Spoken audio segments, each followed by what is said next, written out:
Welcome back into the GSMC Sports Podcast as we continue on some MLB conversations here, talking about the New York Yankees, and now we're going to be diving specifically into their series against the Red Sox this past weekend, which saw the Yankees go 3 straight weeks now, I believe it is, that they are yet to win a series. Like we talked about at the top of the show, these are two teams headed in vastly different directions, at least, given the recent sample size, where the Yankees have been plummeting since mid-June while the Sox have been heating up. Yankees with the worst record in the MLB since June 15th at 5-15. Meanwhile, the Red Sox have gone 14-5 in that same stretch, marking the best record in the league. So I'm going to be diving into this series in particular and just kind of ironing out some of the key takeaways.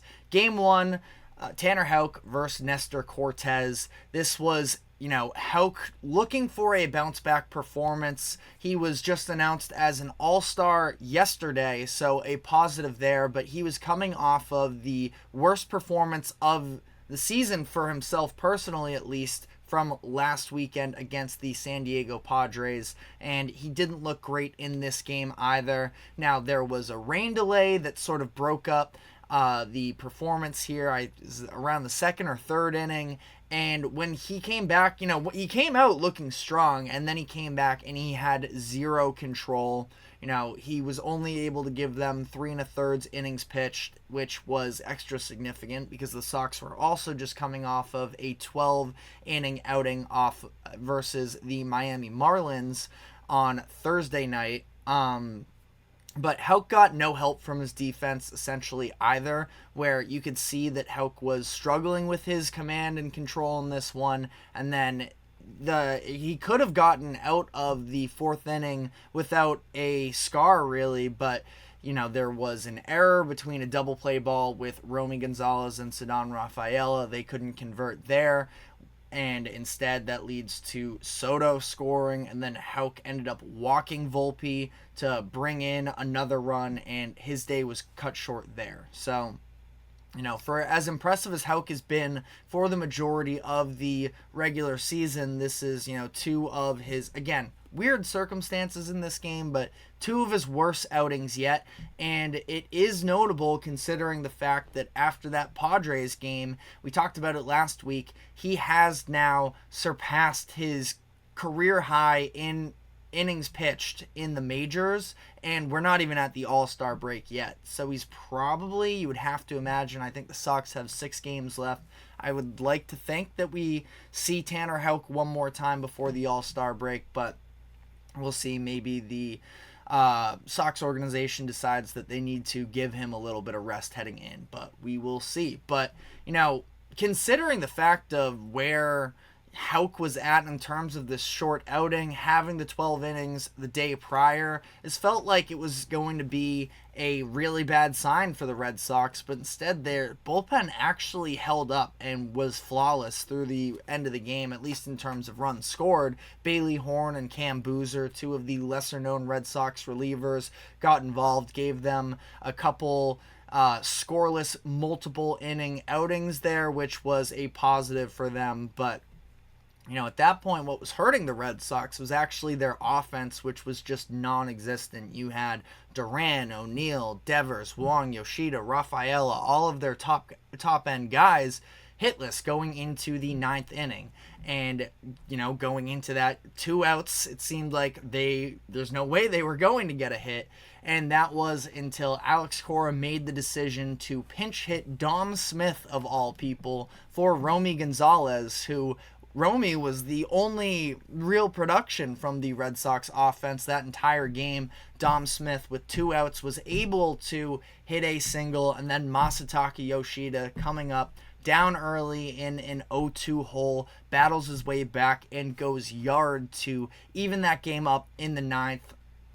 Slayton ends up, getting the job done in the bottom of the 9th to get the Red Sox into extra innings, and it was Ceddanne Rafaela hitting the game-winning home run there to win the game. So that was a really impressive Red Sox win for them, and, it it felt like they were dead in the water for the majority of it, but they came back. And ultimately, in terms of the Yankees in this situation, the offensive execution just has to be there against a very worn out bullpen. Now, that's what happened in game 2, where it was Josh Winkowski versus Garrett Cole. This turned into the Ben Rice game. If you hadn't heard it yet from the broadcasts or anything, Rice grew up in Massachusetts as a Yankees fan, now playing for the Yankees, got a chance to face off against the Red Sox and hit 3 home runs in an incredibly impressive outing where he hit a leadoff home run to establish the tone at the beginning of the game, and then he came back around for more damage in the 5th and the 7th. So, first time a Yankees rookie has ever hit 3 home runs in a game. Again, the future could be bright with him. Still have a lot to sort of figure out where he fits in here, whether it be at first baseman or at catcher, whether or not the offense is sustainable, but it was an incredible performance from him. And, the Yankees offense punishing a depleted Sox bullpen was the way that they were eventually able to take this game. It was a game up until the 5th inning where we did get another edition of Rafael Devers versus Garrett Cole.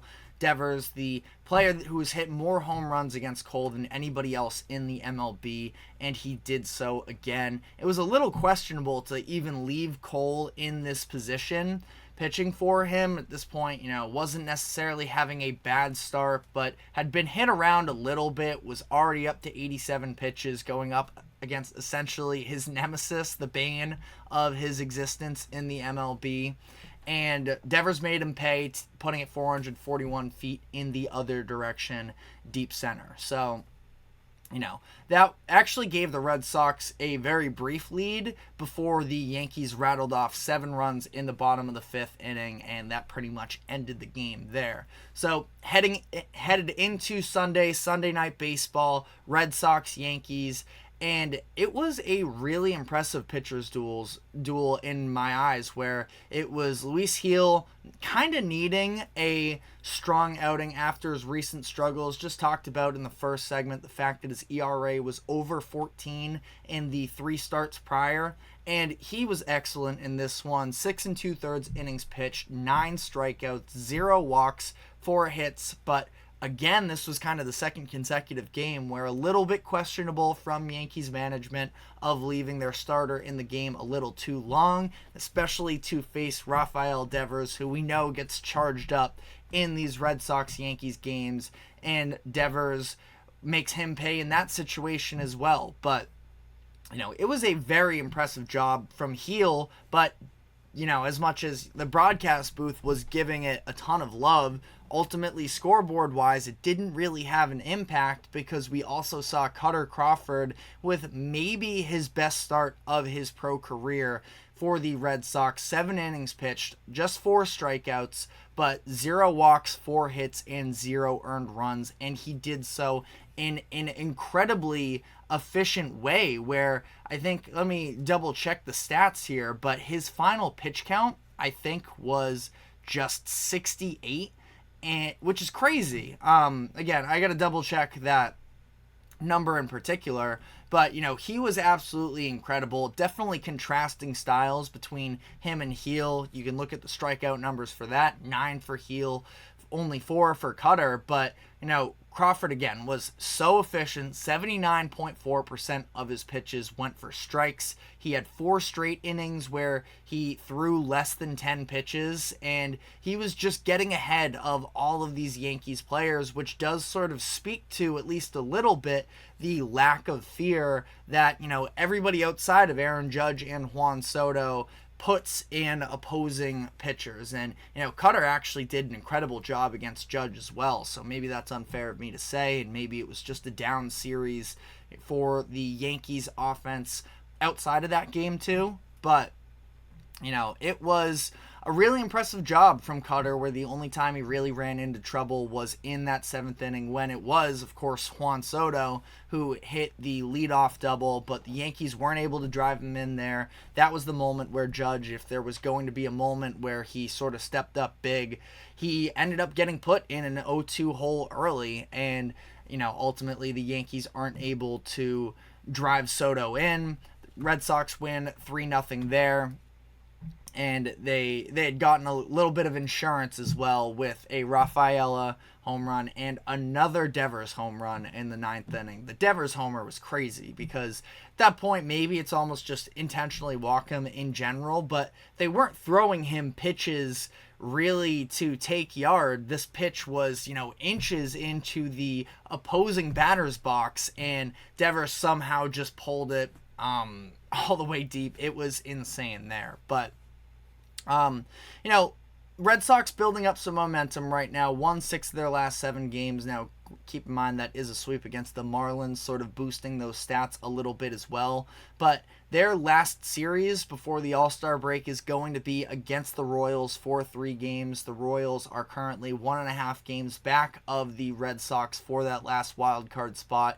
So could end up being a significant series for the Sox in terms of whether or not the front office is going to buy or sell. Now, I've been vocal about it before. I don't think that they end up doing anything, but who knows? And kind of the last thought here is the idea of just the difference between Alex Cora and Aaron Boone, at least to some degree, that you talk about the others stepping up, and I think that Cora has done an incredible job. I mean, the decision to even put Dom Smith in for Romy in Game 1, that was pretty questionable at the time until it worked out. And I'm not saying that Cora is necessarily the perfect manager, but there are all of these rumors about the Red Sox, whether or not they will bring Cora back next year, and it sounds like that is not going to be the case, and I think that that would be a mistake. And, obviously they're going to have to spend for him, which does, especially with the Fenway Sports Group, kind of have them shaking in their boots a little bit, but I think that they should dish out the money for him, and they're going to be way better off long term if they do. But let me know what your takeaways were from this series. We are going to be taking our next break here, and when we come back on the other side, I want to dive into the MLB All-Star Game rosters that were announced this weekend in their entirety. So we will be diving into all of that. But first, going to take a quick break. Don't go anywhere. We will be right back.